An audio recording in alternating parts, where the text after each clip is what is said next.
So this is that's the setup. This is the setup that I'm filming on. This is literally how I film most of the time. Okay, not necessarily on this like little like protein shake bottle, but like I have this crappy little thing, and I should really get something proper, man. But I'm just too lazy. Like it works, you know. Like don't fix it if it's not perfect. I mean, to be fair, I don't even know if the angle's good, if the camera's good. I don't care. Anyway, it's Tuesday. I have so many calls today, starting at 11 and 12:30, 2:15, 3, 4, 5 p.m. So lots of calls, lots of little work in between. This book, Impossible to Inevitable,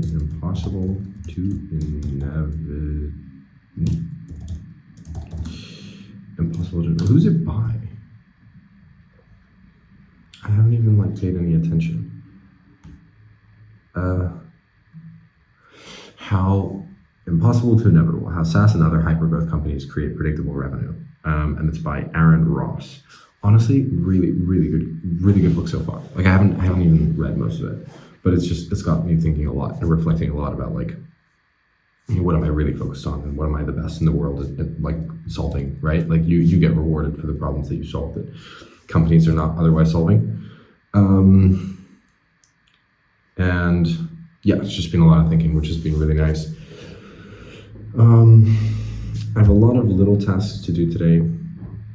My client is requesting a bunch of changes, which is not like we just kicked off the project last week and they're already making change requests. So I know this is going to be probably a little bit of a long project, but that's fine.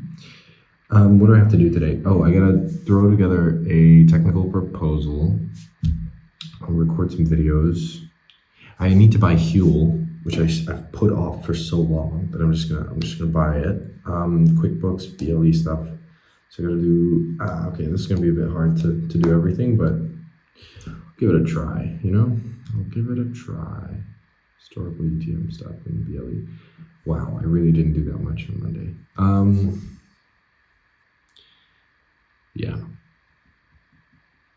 I need to figure out what I'm recording next.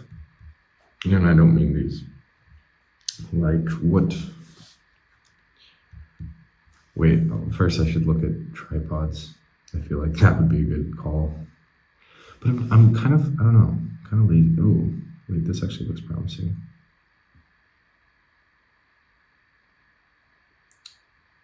$29.99, selfie stick, what? I don't want a selfie stick, I just need a tripod, Yeah, I'm a bit of an idiot for not getting these earlier, but so how far does it stand if I put it up? Suitable for all cell phones, adjustable height and angle, it's fine. There's a video. It's got 3,000 ratings, 4.6. I never buy on Amazon though. I have no good gauge on what's a good product and what's not. So I'm always scared of ordering some dog shit and then being super regretful about it. Do I need something that can twist? Not really. Oh, hold on. Anyway, this is something I should figure out. Other than that, I'm pretty much just going through the motions today. Specifically throwing together that proposal, which is already a little bit late. I wanted to get it done last week. There's no way that was going to happen though. And then hopping on and off calls. My calls are, firstly it's a stand-up with the team, then it's a client call, then it's my VA, so my assistant, then client call, then this guy who I'm thinking about hiring. Not a serious conversation, just he reached out. I thought, why not give it a shot? See if he's any good. Because I know that I'm I have a position anyway, so. Oh, I have to reply to this email as well. Um, there's this guy, two guys who I have seen their stuff this morning, and I think they're doing really well. And I want to pick apart, like, what do I think they're doing the best? There's this one guy, which is running this company, Learning Loop, and I think he's really good with emails. I see his emails. I know they're like I'm some part of his CRM. Like I know this for a fact, but I see them, and like they actually feel pretty. So he just wrote me, hey, hope you're well. We just launched Learning Loop on Product Hunt. If you like what you're doing and would like to support us, please upvote us, smiley face, and then the link. Thanks. Whatever. And it's like really basic. Now, if this was a cold email, of course I wouldn't, but I know the guy personally. And I know, like, for a fact, just because I know him personally, I like him. Like, I know him, I like him, stuff like that, but I've only met him one time in person. And yet, these emails are just way nicer. He sent one at the end of the year, which was, hello, smiley face. Hope 2023 was a good year for you. Had our fair share of ups and downs at Learning Loop, and I'm looking forward to 2024. I'd love to catch up over coffee/tea/lunch sometime in Jan. Learn more about what's ahead for you. Will you be around? P.S. We're launching an angel syndicate and a few other important things. And then it basically he shares this LinkedIn post and said, mind giving the post a like or comment for better reach, smiley face.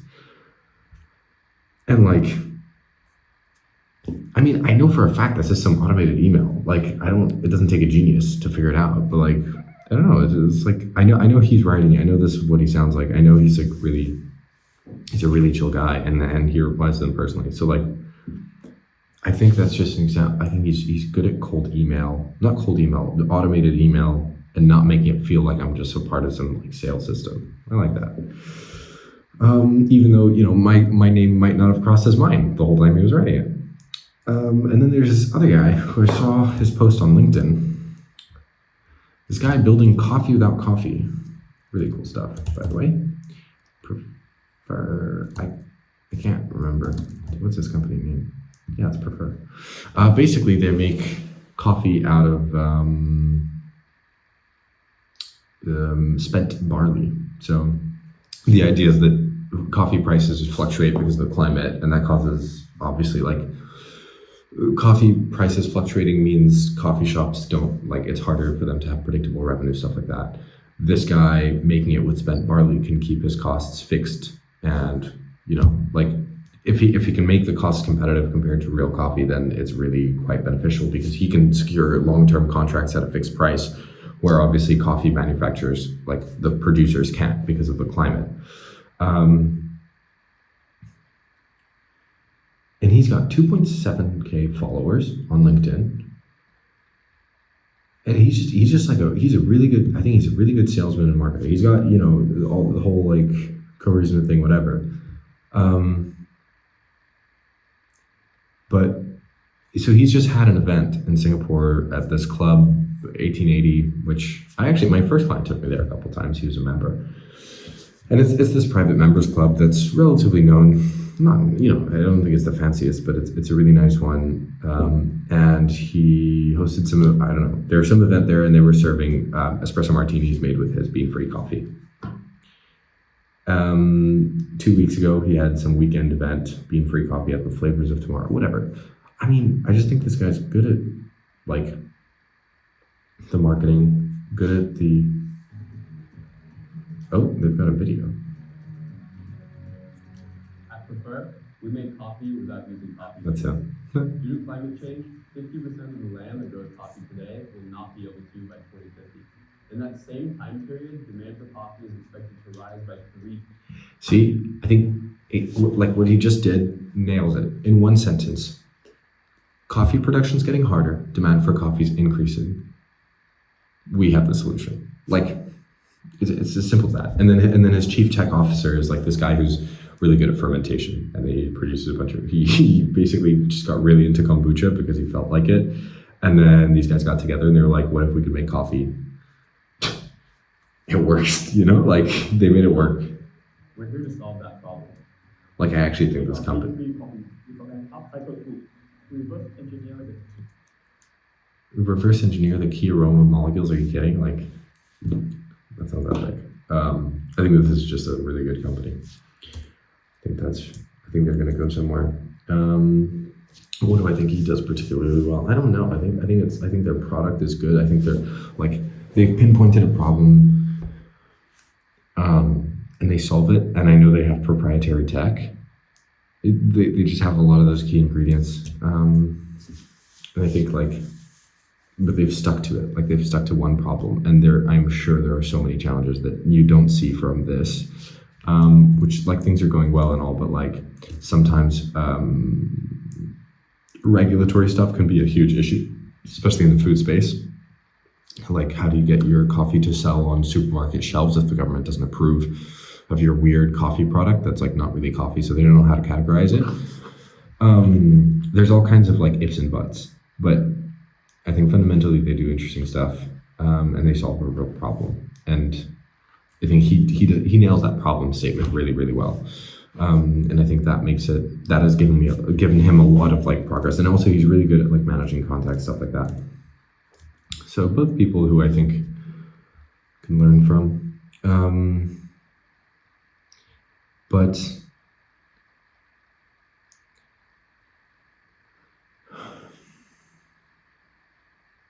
I'm just reading a cold email that I got.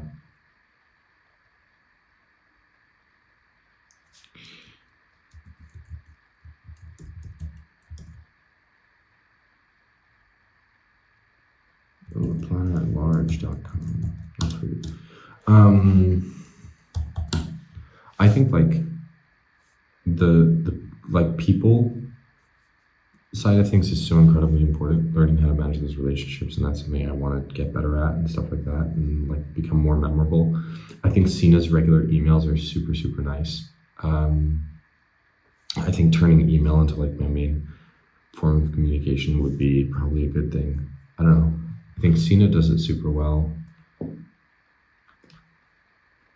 And then I have to focus on I need to nail my problem statement, the guys that prefer. And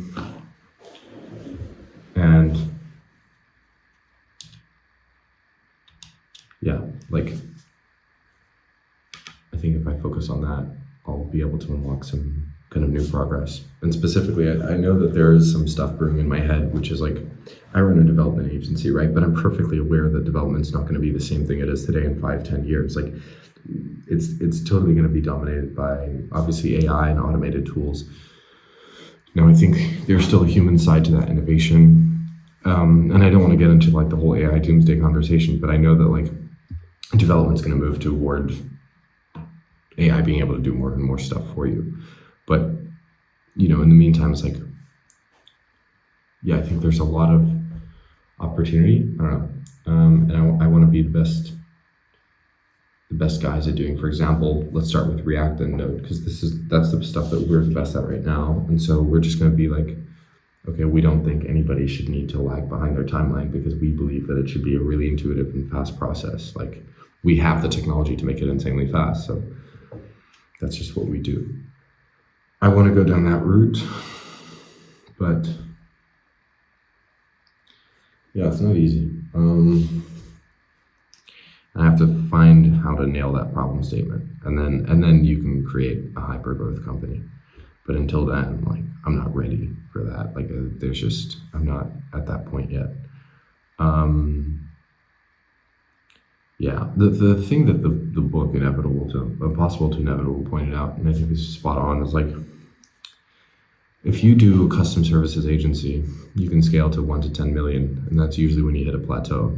And it's hard to get beyond that because you can't really do custom stuff as much. Now, 1 to 10 million it's a great lifestyle business, but I want to build something that's got potential to do more. And so I have to double down on one problem.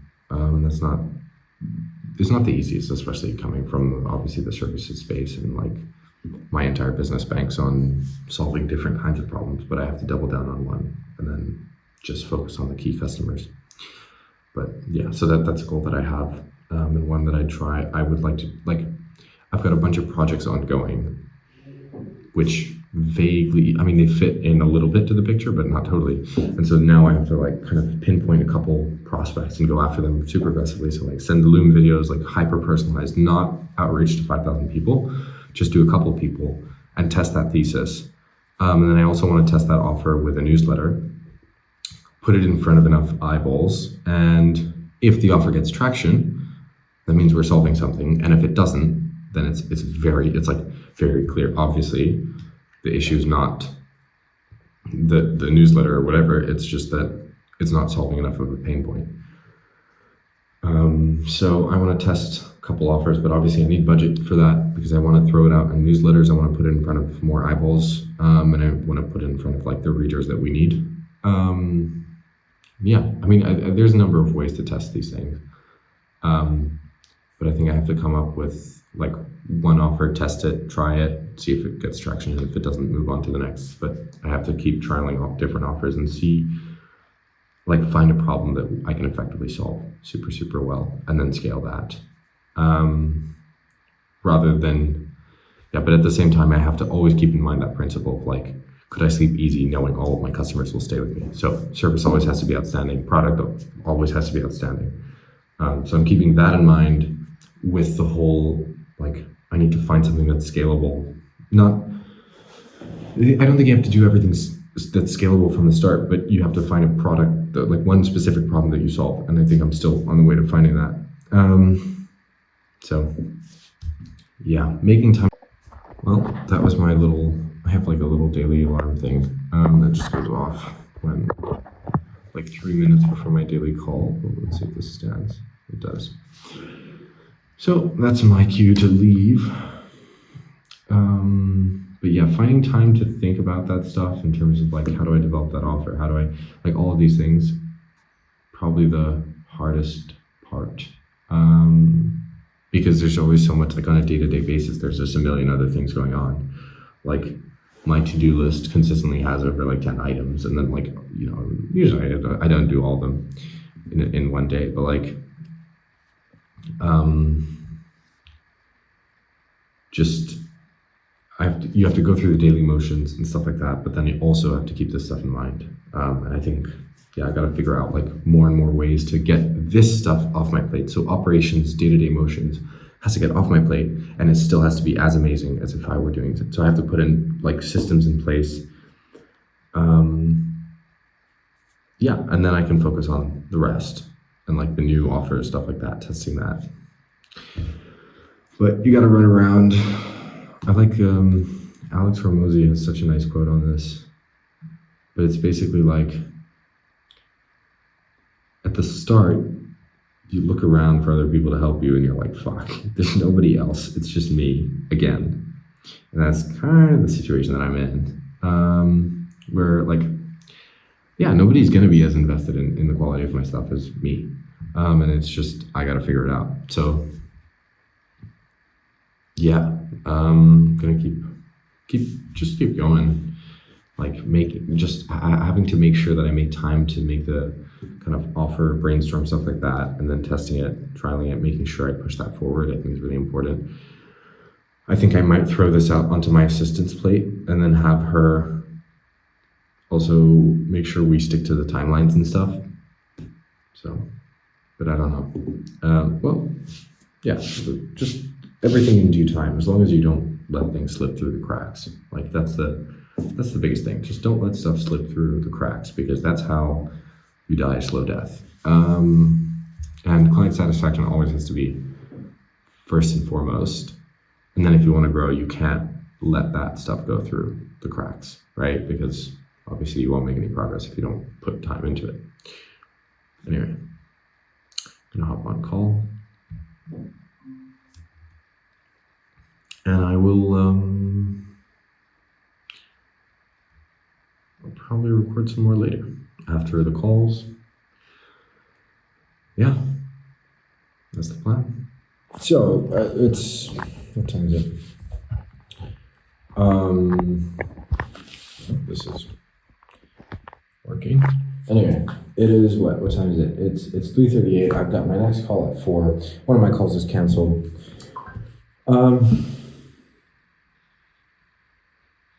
And what else is going on? Excited to show my data dashboard. I have to do the stupid fucking proposal, which I'm behind on, and then do a bunch of other stuff. Now, I did spend a little bit of time doom scrolling. Not much, but it was stupid of me. I already have Instagram. Like, I don't have Instagram on my phone. I just have it on my browser. And my friends laugh at me for it, which is probably fair enough. I mean, who does that, right? I do that, but anyway.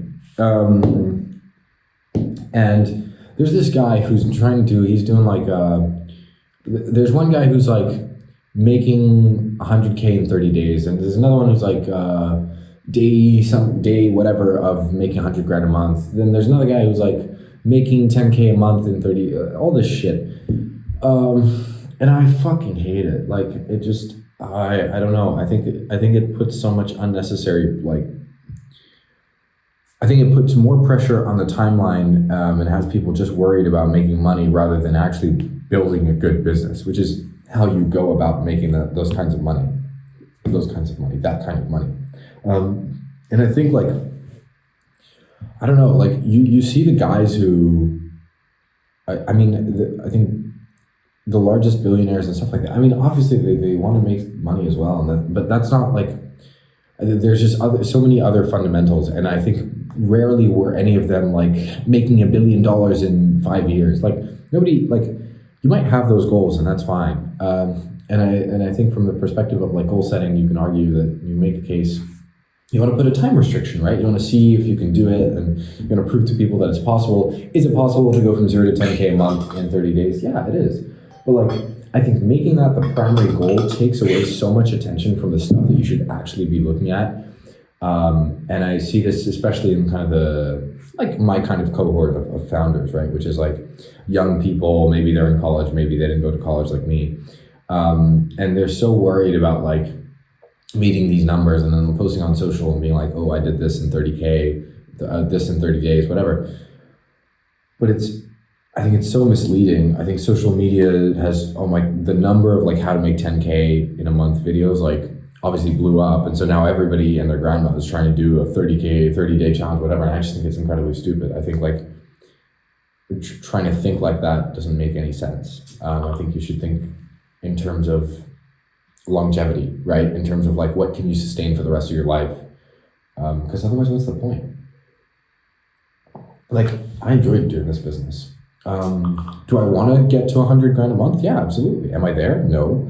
Am I like worried about doing it in 90 days and proving to the world? Like, no. And I think putting that timeline, it's like these can you make it happen? Yes. Will some people make it? Like, the thing is, some people will make it by sheer luck. Other people will make it by, circumstance, right? Because they happen to be born in the right place at the right time. Bill Gates, his mom was on IBM's board or something, right? And that's how he got IBM. Like, that's how he got an in for IBM to even take his damn call, right? So now I still believe that Bill Gates would have built Microsoft anyway, even if he didn't have that. I mean, maybe like he obviously had to have his parents be like foster his interest in tech and whatever, but you have to like appreciate that I think Naval puts it in a really nice frame, which is like, oh, if I had 1,000 different lifetimes, how can I optimize the odds of my success? And there are a couple fundamentals which I believe, like I hold the personal belief that if you do these things over enough time, like things will come together for you, right? And so like, I absolutely believe it's possible for anybody to do. Now, the thing that I disagree with is that you can't, like, some people are going to take 2 years, some people will take 5. But you have to be willing to make the wait. Like, let's say your timeline is going to be 7 years instead of 5. What are you going to do? Just not go after it? Like, no, right? So it doesn't matter what that timeline is. Now, you want to speed that up, so take the right actions in order to do so, right? So like, don't slack on things, like show up, do all of those things. But I think like putting it on a time crunch just makes it so much more unrealistic, and it just puts a lot of pressure on you. And this guy who's like trying to do 100 grand a month. It's like, I don't know the way he's going about it, but he seemed to be frustrated at day 29 because he hadn't made progress and stuff like that. It's like, you realize to build a business, especially from the ground up, when you have zero experience and assuming you have relatively few connections, that's going to take a minute. Like, the thing is, there's no such thing as overnight success. No secret there. Now, there are people who blow up companies, right? And they go from 0 to 100 grand a month in 30 days. More likely than not, they've started other stuff before that didn't do that, right? And so, like, I don't know what kind of mindset he's going at it with, but if you're gonna do like day 60 of making 100 grand, you better be prepared to like put it in like day 500. Like, if you're not ready to wait for day 500, day 600 of trying to make 100 grand a month, like, I think you're gonna run out of patience. And you'll either fake results because it's social media and you have pressure and you don't want to seem like a total failure. Like, I just think it's not worth it. And it's like, why are you in such a rush? Chris Williamson had this podcast the other day, and he said something which was like really nice. Like the three essences, I suppose, of an attractive man. And it was what? It was, you're comfortable in your own skin. What was it?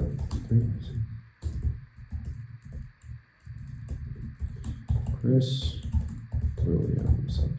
I really gotta focus on that proposal. Where is it?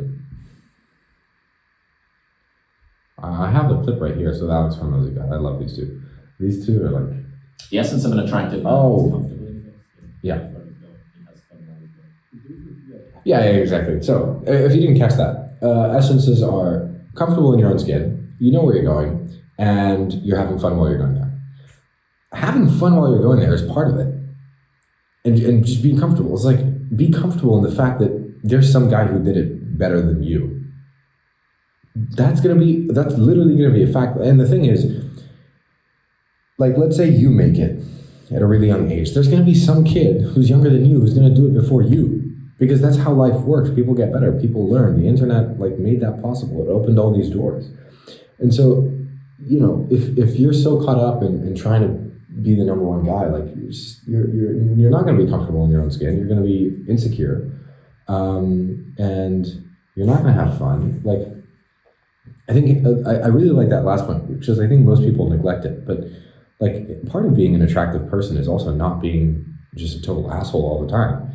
And so, like, actually enjoy. I mean, are there days you're gonna have to eat some shit? Yeah, absolutely. But by and large, it has to be stuff that you enjoy doing. Like, I know that, like, there's literally nothing else in the world I'd rather be doing.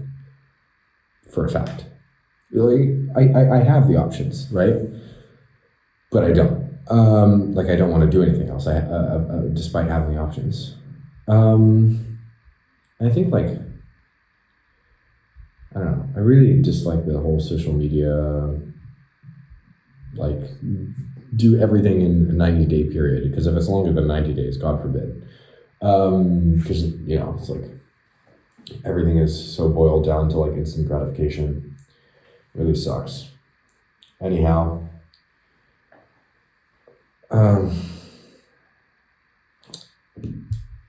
My assistant's figuring out Notion.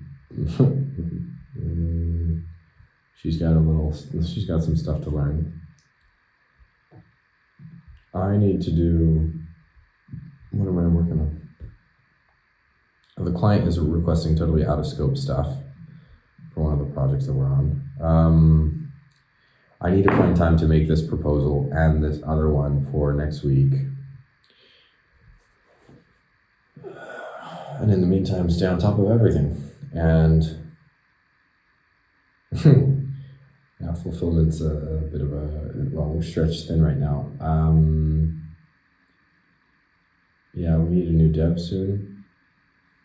I'm really focused on doing the boutique route of just doing really, really great work. And then I want to double down on like I've got a bunch of clients who are willing to pay me to solve this problem for them, which is like, they need front ends done, they need applications made, whatever. That's the essence of a good business, is just like finding the customer profile you provide the most value to and just doubling down on that. And so I'm focused on that.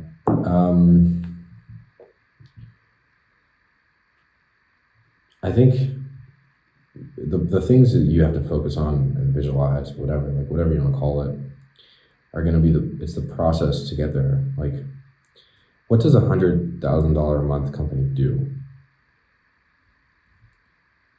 It probably doesn't think about making $100,000 all the time because it's doing that. It's busy fulfilling. Like, those things come as a result. Those things come as a part of the work that you do. But like, you have to reach a certain standard and a certain level first.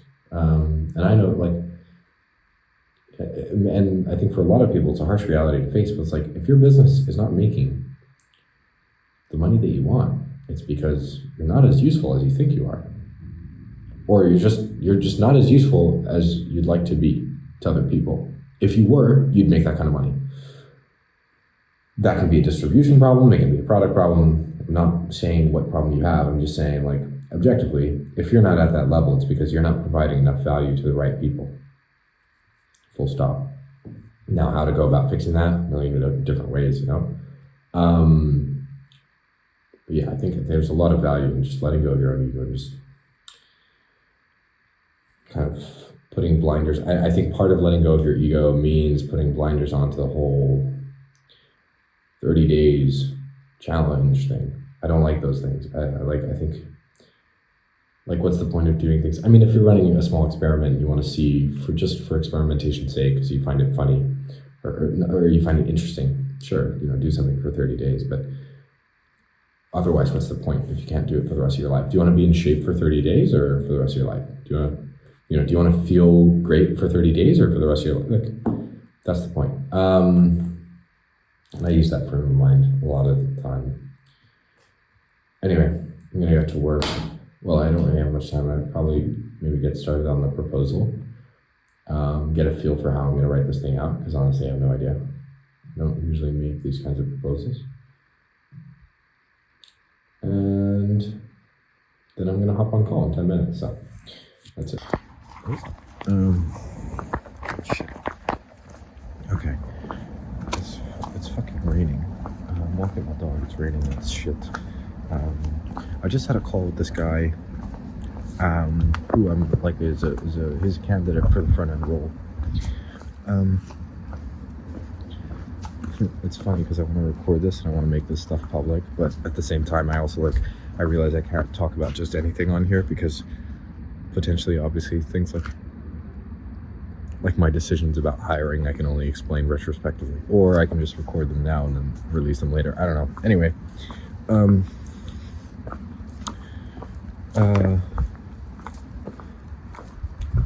was I gonna say? Oh yeah, like, I spoke to this guy and we got along super well. I think one of the things which I felt that I had done by the end of the call was I had got him to buy into the company.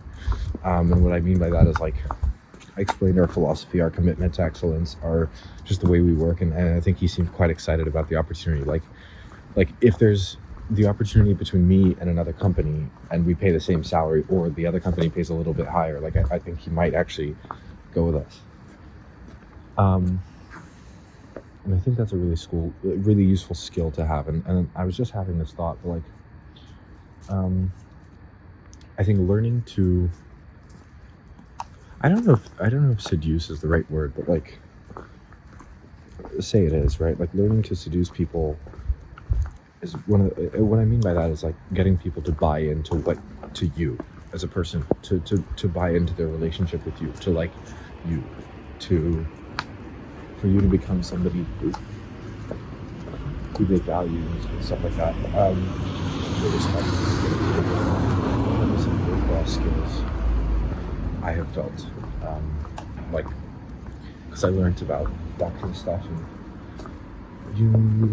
and one thing is, like, how to win friends, influence people, stuff like that. Like, definitely learn that. But then, actually, it's funny, but I started treating some of my clients in the way that I treated, like to some degree, like, romantic relationships. Like, obviously not romantically, but, like, I was like, I just started going particularly above and beyond because I wanted to impress. I wanted to do all those things, right? To get them, to be able to take them to the dance, whatever. And that's been really worthwhile. And I think like doing the same thing with employees, like because at the start, you are the plan, you are the business plan, you are the reason people buy. To convince investors, there's nothing except you, like, especially in the early days. That dog is very loud. Like, there's nobody else who's gonna make stuff work. And because there's nobody else that's going to make stuff work, you have to be the person who people trust is going to do that. Who trusts to be reliable, to be decisive, to lead them to the destination that you're kind of promising. And I think this is obviously important on the sales, on the investor side, but also on the employee side, because you have zero reason for like really high quality talent. Why are they going to work with you? And you can't just pay ridiculously well unless you've got lucky, you got great circumstances, what else. Like, I can't afford to pay a salary that competes with Facebook. Like, are there companies that pay better than mine? Of course. Like, are they potentially going to have more benefits, more stuff like that? Yeah. Like, I can compete with the fact that I'm obviously a small company and that has certain benefits, like structural, like obviously higher impact, higher ownership, stuff like that. But like, beyond that, there's still a lot of competition. And you have two funnels, which is obviously your sales funnel, but then also your employee funnel. How are you getting the best talent? And in a service-based business, that's all the more important. I think in any business though. But yeah, so that matters a lot. So getting people to buy in, just all around, super important skill. And I think one that I'm glad that I kind of worked on and have worked on for a while. I hope there's no rain on the camera. Yeah, I got off that call. I had a lot of stuff swirling in my head. Then I saw some stuff about this guy who scammed a company in Hong Kong for 25 mil using deepfake. That was genuinely scary. Just made me think of a really dystopian future ahead of us. But I can't get too caught up in that. I just had a lot of thoughts swirling in my head, feeling like there's so much I have to do, so little time, always in a rush. But anyway, then I came for this walk, and then I wanted to also record just because I think talking helps me sort out my thoughts, kind of like let the momentary kind of all over the place thoughts kind of go. I don't know if this is better. Yeah. I think it's hard, especially when it's just you, to know, like, are you doing the right things? Are you focused on the right work? Oh shit, it's raining a lot now. Oh, this is gonna be such a pain in the ass.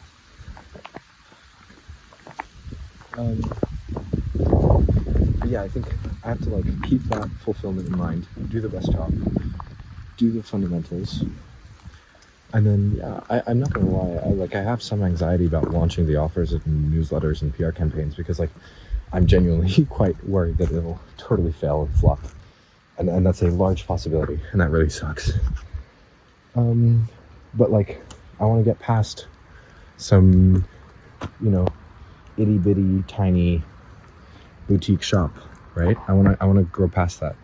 And I think to grow past that, I need to nail outbound/inbound lead generation, one or the other. I need to figure that out. And for that, I need to figure out an offer. I've tried outbound. It totally sucked for me. Reason being, I think my offer's not good enough. And so I have to work on that. I have to develop something better. And then I have to test it. But I have to get in front of users. Anyway, there's loads of stuff I want to do. I've got to stay on top of it. Got to find a new hire who can effectively take work off my plate and not add to it, because if they do a shit job, they're just going to end up adding to my work and my stress. But yeah, I'm excited about this year. As long as I think I keep moving in the right direction, it's okay. And I think in many ways these videos are nice for me to clean my thoughts. Yeah. So I'm gonna get back home. What am I gonna do? I'm gonna work on the technical proposal. I've been stuck on calls and didn't get that much work done today, but I think the technical proposal is gonna be the biggest next step. Then it's gonna be Bluetooth stuff. Then, yeah, just generally a lot of stuff going all around. But I can't let myself get overwhelmed. Just gotta keep ticking boxes off. So that's the plan. Proposal next, send that over, and then development stuff. But I want to sleep early because I got a 7 a.m. call tomorrow. So, God, this week's gone by super fast. It's only Tuesday. Still feels like it's almost over.